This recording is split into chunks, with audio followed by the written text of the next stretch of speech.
বাংলাদেশের প্রধানমন্ত্রীর ভারত সফর নিয়ে নাটক তুঙ্গে উঠেছে। বাংলাদেশ শেষ পর্যন্ত ভারত সফরে না যাবার সিদ্ধান্ত নিয়েছে বলে সংবাদ প্রকাশিত হয়েছে।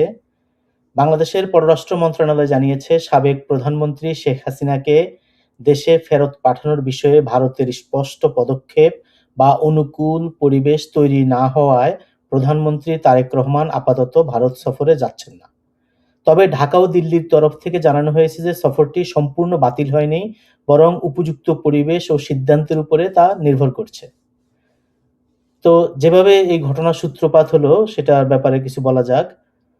বাংলাদেশে ফেব্রুয়ারির নির্বাচনের পরপরই ভারতের পক্ষ থেকে, বিশেষ করে প্রধানমন্ত্রী নরেন্দ্র মোদির পক্ষ থেকে তারেক রহমানকে অভ্যর্থনা জানানো হয় এবং তাকে সপরিবারে ভারত সফরের জন্য দাওয়াত পাঠানো হয়।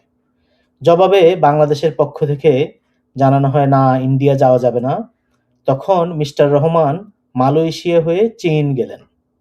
তারপরে ইন্ডিয়া বলল, ঠিক আছে, আপনারা আসেননি, তবে সেপ্টেম্বরে ব্রিক্সের সম্মেলন হচ্ছে, সেখানে বিমস্টেকের বর্তমান সভাপতি হিসেবে আপনি আসেন, অনেকের সাথে দেখা সাক্ষাৎ হবে, আর বিশেষত বাংলাদেশ যেহেতু ব্রিক্সের সদস্য হতে চাচ্ছে, রাশিয়া চীনের সাথে দেন দরবার করতেছে এই বিষয় নিয়ে, সুতরাং আপনারা ব্রিক্সের সম্মেলনে আসেন। তখন বাংলাদেশ বলল, না, আমাদের অপমান করা হয়েছে, কারণ ওই আমন্ত্রণ পত্রে তারেক রহমানকে প্রধানমন্ত্রী হিসেবে সম্বোধন করা হয়নি, তাকে বিমস্টেকের সভাপতি হিসেবে দাওয়াত দেওয়া হয়েছে। এছাড়া ভারতের প্রধানমন্ত্রী মোদির সাথে যদি একটা দ্বিপাক্ষিক বৈঠক না হয়, তাহলে তারেক রহমানের দিল্লি গিয়ে কি লাভ?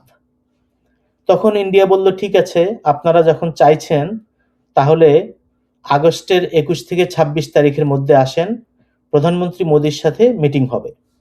তবে এর বাইরে এ বছরের জন্য মোদির শিডিউল খালি নেই। তো বাংলাদেশ এ ব্যাপারে দেখা গেল যে বলল, আচ্ছা, যাওয়ার জন্য তোড়জোড় করতেছে, প্রস্তুতি নিচ্ছে। এর মধ্যে থেকে বাংলাদেশ থেকে বলা হলো, না, আমরা ভারতে যাব না, আগে শেখ হাসিনাকে ফেরত পাঠাতে হবে। তখন ভারত জবাব দিল যে, শেখ হাসিনাকে আপনারা রেখে গেছেন, আমরা তো তাকে আনিনি, আর তিনিও নিজে নিজে আসেননি। তিনি আমাদের অতিথি, তিনি নিজের ইচ্ছায় যাবেন। তাছাড়া বাংলাদেশের সাথে ভারতের যে প্রত্যর্পণ চুক্তি হয়েছে, সেই চুক্তির শর্ত অনুযায়ী দেশে ফেরত গেলে কারো জীবনের শঙ্কা থাকলে তাকে ভারত থেকে পাঠানো হবে না। বাংলাদেশ তখন বলল, ঠিক আছে, তাহলে আমরা আর ভারতে গেলাম না, বাই বাই, টাটা। তখন ভারত বলল, আসবেন না যখন, তখন দাওয়াত চাইলেন কেন? আপনাদেরকে পরপর ৩ বার দাওয়াত দেওয়া হয়েছে। শেষবারে তো আপনাদের ইচ্ছাতেই সব ঠিক হচ্ছিল। ঢাকা থেকে আপনারা দিল্লিতে হোটেলও বুক করলেন। আপনাদের সরকার সফরের প্রস্তুতি নিচ্ছিল। হঠাৎ করে কি হলো? নতুন নতুন শর্ত জুড়ে দিচ্ছেন কেন? আগে প্রধানমন্ত্রী মোদির সাথে মিটিং চেয়েছিলেন, তখন তো হাসিনাকে ফেরত পাঠানোর কোনো ক্লজ ছিল না। তো বাংলাদেশ বলল, সেটা আমাদের খুশি। বাংলাদেশে দেশের মানুষ আমাদের সিদ্ধান্তে খুশি, সুতরাং আমরাও খুশি। Boycott India. তো গ্যাস নাই, একটু বেশি করে ডিজেল পাঠিয়ে দিবেন, যাতে অন্তত বিদ্যুৎ উৎপাদন করা যায়। এছাড়া কাঁচামরিচ, পেঁয়াজ, এগুলির কথাও ভুলে যাবেন না। তাছাড়া সামনে পদ্মার পানি বন্টন চুক্তিও নবায়ন করতে হবে। এই হলো বাংলাদেশ ভারতের সাম্প্রতিক কূটনৈতিক যোগাযোগের একটা চিত্র।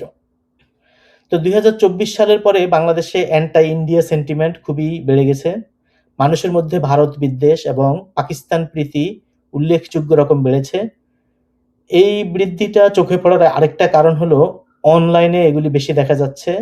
বিশেষ করে অনলাইনে জামাত শিবিরের প্রপাগান্ডা বেশি। সে কারণে সবসময় মনে হয় বাংলাদেশ মনে হয় যেন পাকিস্তান হয়ে গেল, অথবা বাংলাদেশে মনে হয় ভারত বিদ্বেষ অনেক বেশি। আসলে অনলাইনের ডেটা থেকে বাংলাদেশের গ্রাউন্ড বা মাঠের পরিস্থিতি বোঝা যাবে না।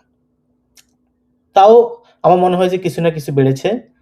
তো তারেক রহমান সেজন্য প্রথমেই ভারত সফরে না গিয়ে তার দলের জন্য এবং জনসমর্থন ধরে রাখতে একটা সঠিক সিদ্ধান্ত নিয়েছেন। কিন্তু বর্তমানে পরিস্থিতি সেরকম নেই। ভারত থেকে বিচ্ছিন্ন হয়ে বাংলাদেশ অর্থনৈতিকভাবে এবং রাজনৈতিক ও ভূ-রাজনৈতিক চাপের মধ্যে টিকে থাকতে পারবে না। আবার ভারতের সাথে বেশি পাঙ্গা নিয়েও লাভ নেই। কারণ বাংলাদেশ ভারতের উপরে অনেক বেশি নির্ভরশীল। ভারতের নির্ভরতাও বাংলাদেশের উপরে আছে, সেটা হলো তাত্ত্বিক, বাণিজ্যিক, ভূ-রাজনৈতিক। কিন্তু বাংলাদেশের ক্ষেত্রে সেরকম নয়। বাংলাদেশের ক্ষেত্রে সেটা টিকে থাকার জন্য নিত্য প্রয়োজনীয় পণ্যের জন্য ভারতের উপর নির্ভরশীল হতে হয়।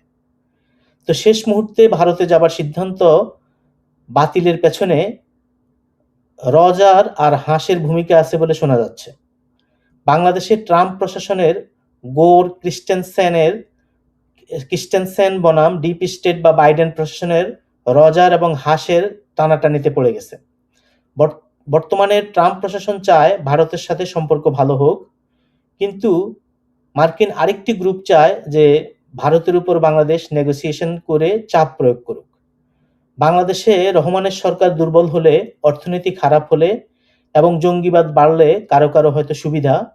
জাতিসংঘের পক্ষ থেকে ইদানিং জঙ্গিবাদ নিয়ে বাংলাদেশকে সতর্ক করা হয়েছে।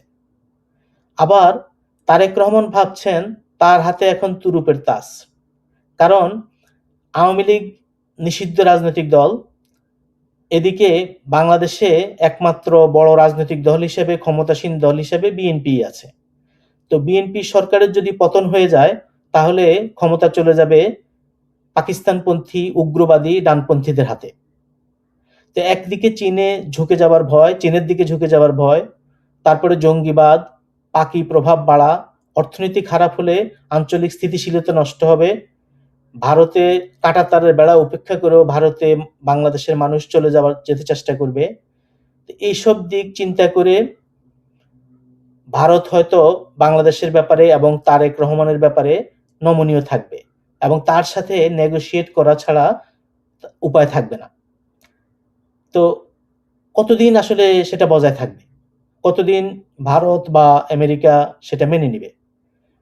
তো বাংলাদেশ বর্তমানে খুব এনজয় করতেছে, মনে করতেছে যে ভারতকে একটা উচিত জবাব দিয়ে দিয়েছে, চোখে চোখ রেখে কথা বলতে পেরেছে। তো বল এখন ভারতের কোর্টে, বাংলাদেশ তাদের কার্ড খেলে ফেলেছে। এখন দেখা যাক ভারত এবং ট্রাম্প প্রশাসন এ ব্যাপারে কি সিদ্ধান্ত নেয়। তারেক রহমানের সরকার কিভাবে ভারতে না গিয়ে ভারতের তেল, পেঁয়াজ, কাঁচামরিচ, ডিজেলের উপর নির্ভরশীল থেকে এবং সামনের দিকে যে গঙ্গার পানি বা পদ্মার পানি নবায়ন চুক্তি, ভারতের সাথে বিভিন্ন দ্বিপাক্ষিক সমস্যা, সেগুলি কিভাবে সমাধান করে। আজ এ পর্যন্তই। Thank you.